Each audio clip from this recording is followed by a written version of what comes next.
What's old is new as the Falcons got busy on day one of the legal tampering period.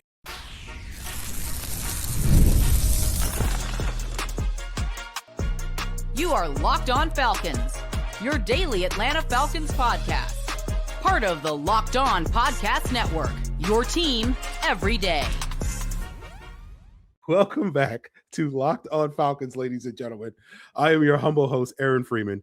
And of course, I've been covering the Atlanta Falcons for 2 decades. You would think for someone who's podcasting as long as I have that it would have figured out how to take the mute off of my microphone. But we're breaking down the 5 moves that the Falcons made as we are 3.5 hours into this legal tampering bonanza on Monday.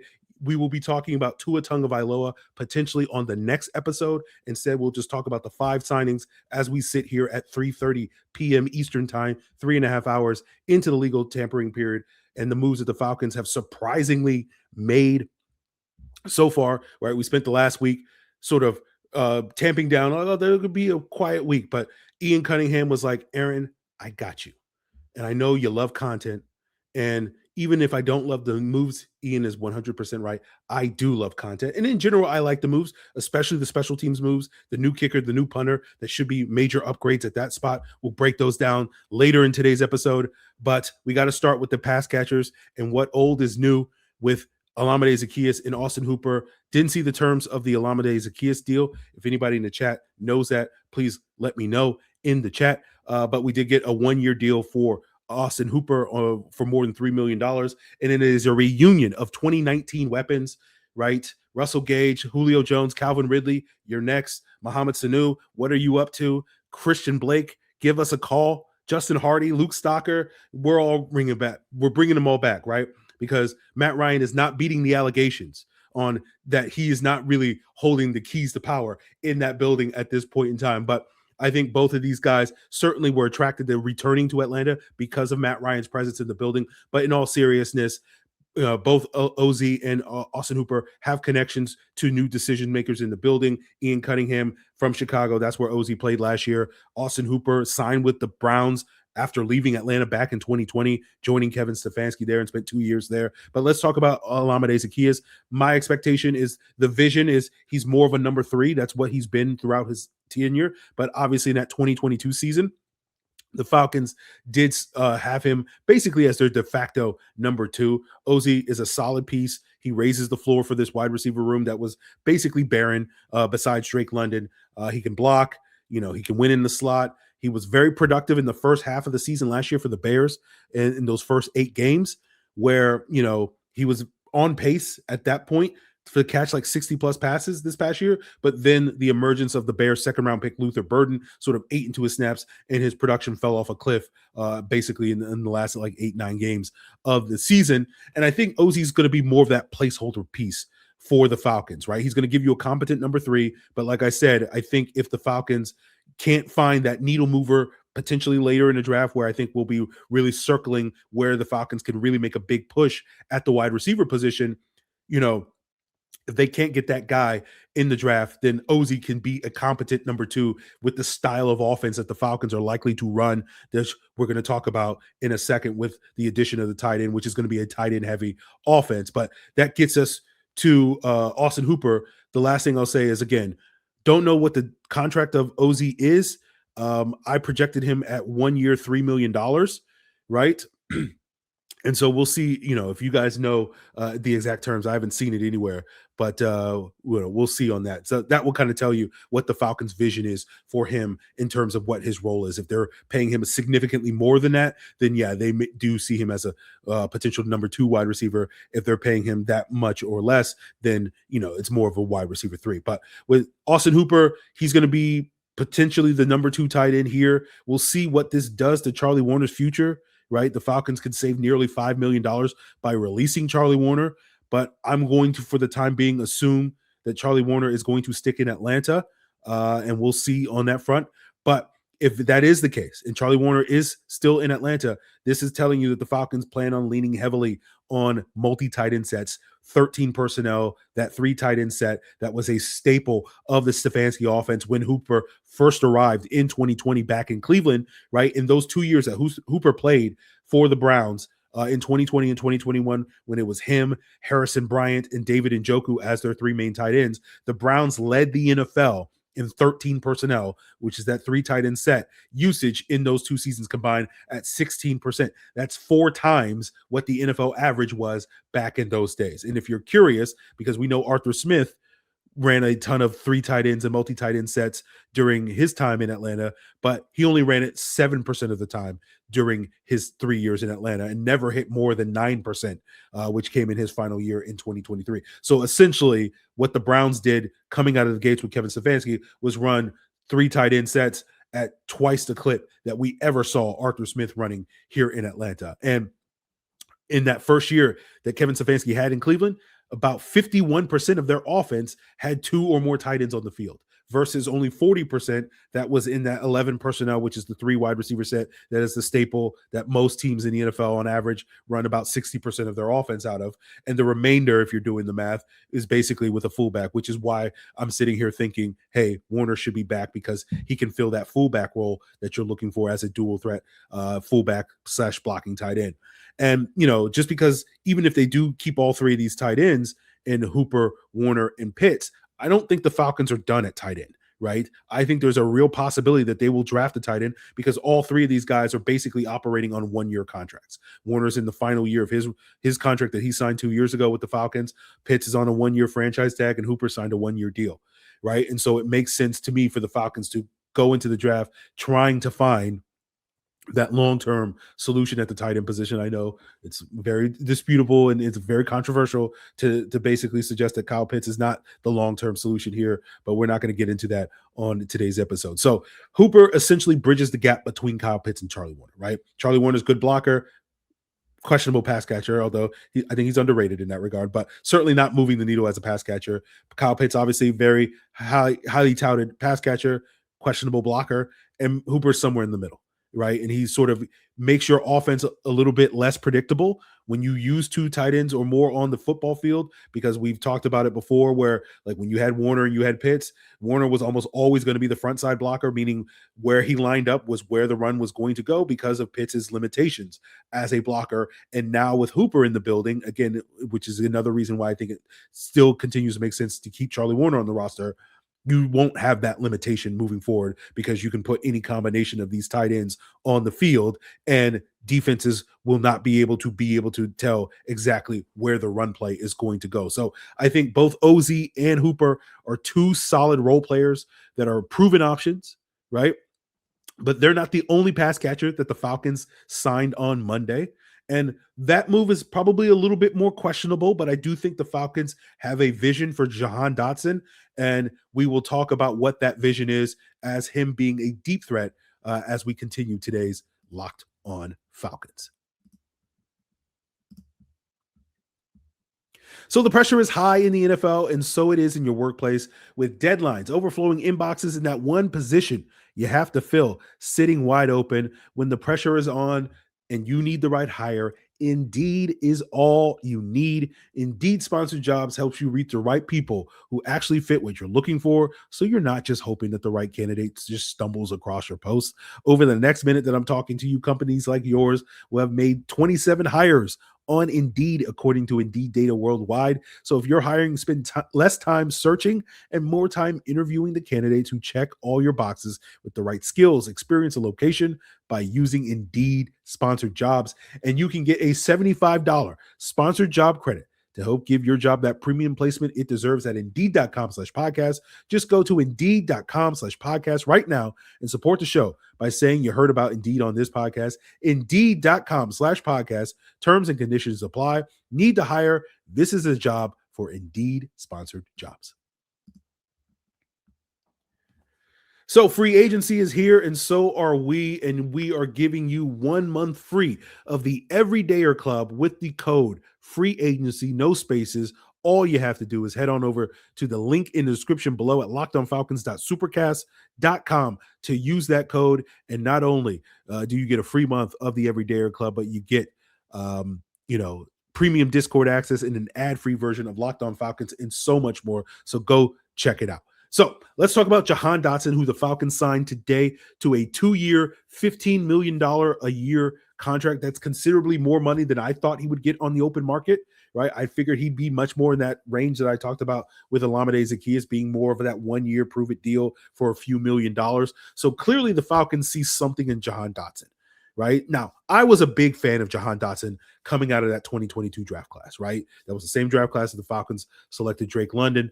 And he was my personal rankings of the wide receivers in that draft class. He was my wide receiver 4 behind Jamison Williams, Chris Olave, Drake London. I had Jahan Dotson ahead of Garrett Wilson, George Pickens. Now, obviously, based off of the careers that several of those guys have had, that take looks terrible now. But this is a great example of what you hear me talk about on this podcast sometimes, where I poo-poo others, where it's like people get to be married to their priors, right? And, this is a great example of me basically looking at a player thinking he was going to be a stud in the NFL, did not live up to that, and not necessarily being like, well, I thought highly of him 4 years ago, so therefore I still think highly of him. No, we have 4 years of data that tells us that Jahan Dotson is maybe not necessarily going to be a stud. Didn't quite live up to that in Washington for his first 2 years. They traded him to a division rival in the Eagles back in 2024, which is indicative that, you got to be really down on a player in order to trade him to a division rival. So that is certainly a red flag potentially with Jahan Dotson.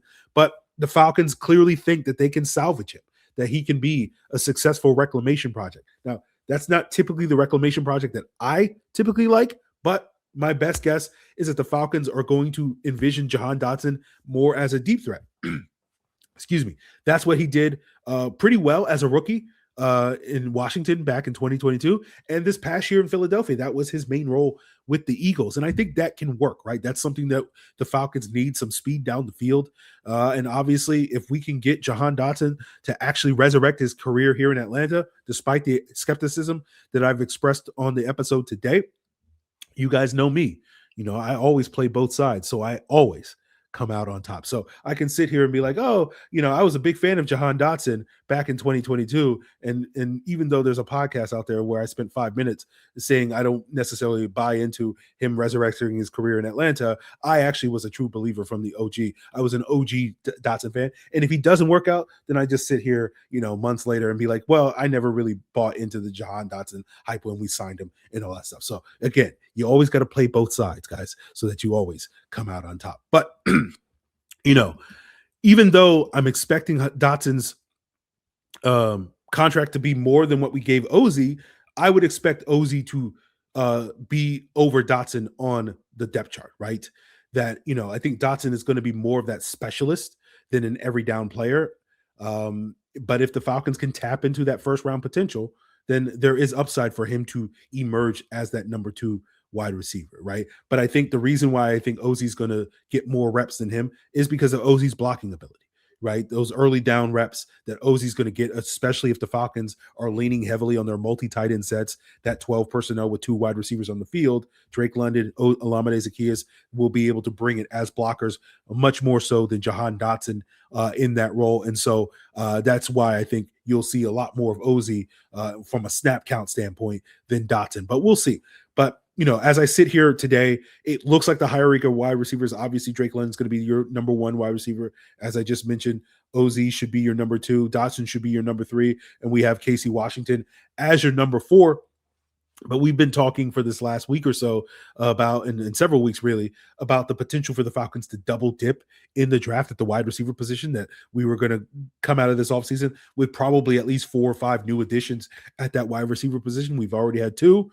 I feel like, we're headed for at least 2 in the draft. And again, as we sit here with only 5 picks, that seems implausible, I'm sure, to a lot of folks. But, Ian already, hooked us up here on the podcast by being active on this Monday. And he's going to hook us up on the podcast later in April by making multiple trade backs. And so, as I told Jarvis Davis last week on the podcast, my full expectation is at minimum, the Falcons are going to walk away with at least 8 picks, right? We set the over under at 7.5 picks, and I basically was like, I'm taking the over. It could be 8 or more picks, and so that will make it a lot easier for the Falcons to potentially double dip at that wide receiver position in the draft, where they go out there and get a number 2 guy, and then go out there and get somebody that can potentially impact on special teams as a returner, and that's kind of my current expectation as we sit here. But we'll see how those expectations change as the Falcons make more moves, as we find out more information. So I look at Dotson as,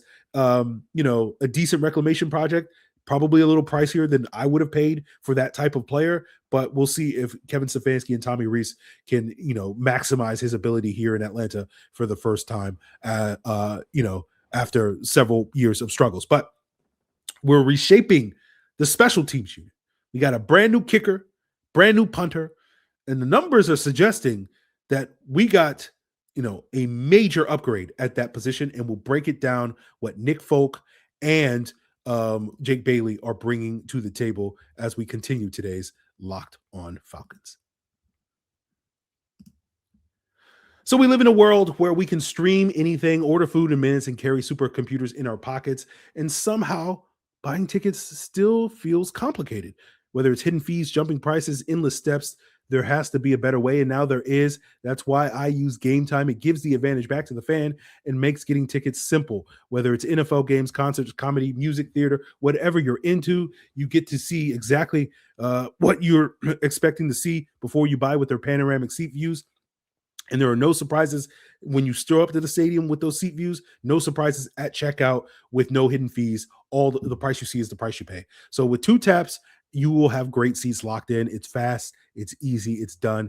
Take the guesswork out of buying tickets by downloading GameTime app, create an account, and use code LOCKEDON for $20 off your first purchase. Terms apply. Again, create an account and redeem code LOCKEDON for $20 off. Download GameTime today. So we're going to wrap up today's episode here talking special teams. I'm getting info in the chat that the Falcons are making moves as I speak. I can't confirm those moves, but we will have more content coming your way talking about Tua, talking about any other moves that have happened in the last 20 minutes since I started recording this episode. But we'll wrap up today's episode talking about the signings on special teams, where the Falcons have now added Jake Bailey and Nick Folk to their roster, right? And we talked before many times on this podcast over the last several weeks about special teams being an easy and frequent spot for new coaches to come into the building and churn the roster. And that's exactly what the Falcons did. I know some of you guys probably saw that episode Monday morning where I was talking about the Falcons changing their kicker and punter, and you probably were like, I don't need to listen to this episode, but you should have listened to that episode, even though we didn't predict who the Falcons would pivot to, but we did talk about Nick Folk in that episode as a potential replacement as Zane Gonzalez, but we said, it's probably not going to happen because he's too old, right? Well, we were wrong there, right? And we talked about Corey Bojorquez, the Browns punter, potentially replacing Bradley Pinion. Once again, was wrong. Instead, it was Dolphins punter Jake Bailey. But, it's all about being in the ballpark, guys. So, Folk signed a 2-year deal, right? Bailey signed a 3-year deal worth $9 million. My guess is Folks per year average is a similar amount of money. So we bid farewell to Zane Gonzalez and Bradley Pinion. We appreciate their services, but the Falcons are turning the page, and I think the Falcons are potentially getting much better options at those 2 spots, right? Folk and Bailey both worked together in New England for 4 years from 2019 to 2020. That's where Bailey started his career. Obviously, Nick Folk has bounced all throughout the NFL, played with so many teams over the years being a veteran. But, that gives you some operational piece when it comes to the kicker holder situation with those 2 guys spending 4 years working together in New England. Bailey has been solid these last couple of years in Miami, working last year with new Falcons special teams coordinator Craig Ackerman, according to his PFF ranks. And in terms of punting, this last 3 years in Miami, he ranked 12th in 2025, 27th in 2024, and 16th in 2023. Now, granted, Bradley Pinion's ranks on the PFF punting grade was better in all 3 of those years than it was with Bailey. But at least Bailey's a couple of years younger. And really, where Bailey has shined is in the handful of opportunities he's got to punt indoors, which he'll be able to do now in MBS with a retractable roof. right? Now, we only have a 3-game sample over the last 3 years combined in Miami, but when you look at his punt average, his net punt average of 45.2 in indoor games, that's the 4th best in the NFL over the last 3 years, right? And then you look at 10% of his punts being placed inside the 5, not just inside the 10, not just inside the 20, but inside the 5. That 10% mark is also 4th best over that same span, according to True Media. And so hopefully these numbers will scale up, from 3-game sample that we're breaking down over the last 3 years to a 17-game sample that we will see over the next 3 years that Bailey is in the building. Now, when it comes to Nick Folk, right, he played with the Titans in 2023. That was Craig Ackerman's last year with the Titans as the special teams coordinator. But in the years since, starting in that 2023 season in Tennessee, and then the 2 years since, so over the last 3 years combined, Nick Folk has been the NFL's most accurate kicker, right? He's made 96% of his field goals, including 90% from 50 plus, right? And he's been a perfect 10 for 10 indoors over that span. Now, again, that's only 4 games where he's been able to kick indoors or in a retractable roof stadium like MBS. But according to True Media, and I looked it up, Nick Folk hasn't missed a kick inside a building in an indoor stadium since 2015. He's been a perfect 26 for 26 starting in 2016 and onward. So a decade of perfection. And so the Falcons were like, hey, he might be old. He might be a little bit more expensive than Zane Gonzalez, but we're bringing a kicker that's going to now solidify that kicking spot that has been so problematic for the Falcons the last 2 years. So new kicker, new punter, potentially have to upgrade those spots, right? The challenge, of course, with Nick Folk is going to be, it's a 2-year deal. He's an older player. He's 41 this year. He'll be 43 by the end of that deal, right? 43 was the age that Matt Bryant was when he had his last good year in Atlanta back in 2018, before things really fell off for him in 2019. Adam Vinatieri back in 2016, a decade ago, was the last time an NFL team completed a full season with a 44-plus-year-old kicker. Now, Vinatieri finished his career with the Colts, played till he was 47, but there was a dip in production after his age 43 season in 2015, right? So, in theory, with Nick Folk, you do have to worry about some potential decline as he gets older. But in theory, because Mercedes-Benz Stadium is such a kicker-friendly stadium, right, we could see Folk age a little bit more effectively than what we have saw with Matt Bryant, what we have seen with Adam Vinatieri. So, that is an issue that the Falcons may have to deal with down the road. But in the meantime, the Falcons should have 2 years of operational peace at kicker and at punter. And basically, we will cross that bridge if and when we get to it. And so as long as Nick Folk continues to be perfection, to chase perfection inside MBS Stadium for the next 2 years, then we will happily deal with that problem 2+ years down the road. So that is going to do it for us here, guys. We got to get back to work and find out what moves the Falcons have made in the last 30 minutes since I've gone live here. And we'll talk more about Tua Tagovailoa. We'll talk more about those moves on the next episode. We will be back with more on Monday night. So you're going to have so much content if you're on the audio side of things Tuesday morning to catch up on. There's also some news surrounding James Pierce. Hopefully the Falcons will keep making news so that we can just keep pushing that conversation later down the road. But, some police reports coming out about, some behavior prior to the most recent incident in February that is not looking good for James Pierce. But hopefully we will be distracted by positive things going on in Atlanta with these free agent pickups so that we don't have to address that anytime shortly. So that's what's in store for you on your next episode. We will be coming at you fast and physically all week long as we cover free agency. Continue to make Locked On Falcons your first listen on YouTube or wherever you listen to podcasts. Check out Locked On NFL to get all the scoop around the rest of the league. And of course, there is a daily show for every team. So if you're curious about Tyler Algier going to Arizona and what the Cardinals, Alex Clancy, thinks about that, go check out Locked On Cardinals. If you're curious about David Onyemata and his fit with the New York Jets, go check out Locked On Jets and John Bushko. So that's all in store for you across the network. We will have you covered all week long. And if you're interested in checking out the Everydayer Club, where you can get in on the offseason conversation with all the hosts of the NFL, all the hosts of college football in the premium Locked On Podcast Network Discord. Join the Everydayer Club. Not to mention, you get an ad-free version of Locked On Falcons and so much more. Check it out in the link in the description at lockedonfalcons.supercast.com. And if you sign up with our coupon code through March 15th of free agency, that code is free agency, no spaces, you will get 1 month free of the Everydayer Club. So go check it out in the link in the description below. It is all part of the Locked On Podcast Network, your team every day.